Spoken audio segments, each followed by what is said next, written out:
হায়াত মৌতের মালিক আল্লাহ, ন্যূনতম সিকিউরিটি নিয়ে চলাও হলো সুন্নাহ।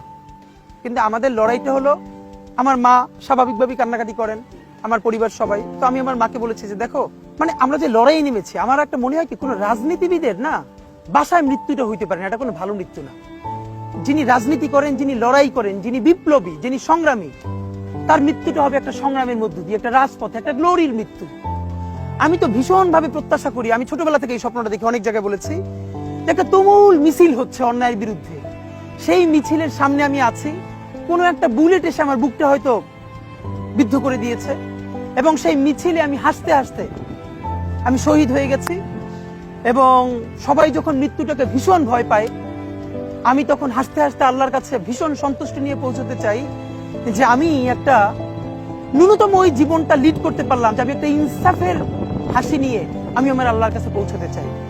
সুতরাং আগামী 50 বছর বাঁচলাম, কোন ইম্প্যাক্ট তৈরি হলো না আমার দিয়ে, দেশের জন্য, রাষ্ট্রের জন্য, উম্মার জন্য, জাতির জন্য। কিন্তু আমি ধরেন 5 বছর বাঁচলাম, সেটার মধ্য দিয়ে যদি আগামী 50 বছরের ইম্প্যাক্ট তৈরি হয়, তাহলে অনেকদিন বেঁচে থাকায় কি সাফল্যের বলেন? শহীদ প্রেসিডেন্ট জিয়াউর রহমান কয়টা দিন বেঁচেছেন, কিন্তু ভাবেন আজকে পর্যন্ত উনি আমার অনুপ্রেরণা। হাঁটতে হাঁটতে আমার পা ফুলে যায়। আমি, আমার টিম সেদিনকে ব্যাগের মধ্যে জুতো নিয়ে তারপরে একটা শপিং মলে ঘুরছিলাম, মানে পা ফুলে গেছে, পা জুতোয় ঢুকাতে পারছিলাম না। তো জিয়াউর রহমানের একটা ওনার গল্প মনে পড়ছিল, যিনি মাইলকে মাইল যখন হাঁটতেন, ওনার সাথে স্টাফদের পা ফুলে যেত, কিন্তু ওনার তো আর্মি ট্রেনিং আছে। তখন তাকে বলতো, স্যার আপনার তো আর্মি ট্রেনিং, আমরা তো আর পারি না। এই জন্য ওনাকে মানুষ রাখাল রাজা বলতো।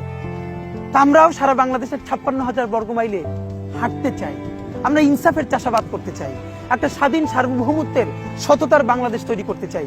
আল্লাহ যে কয়দিন হায়াতে রাখবেন, এই লড়াইটা করব।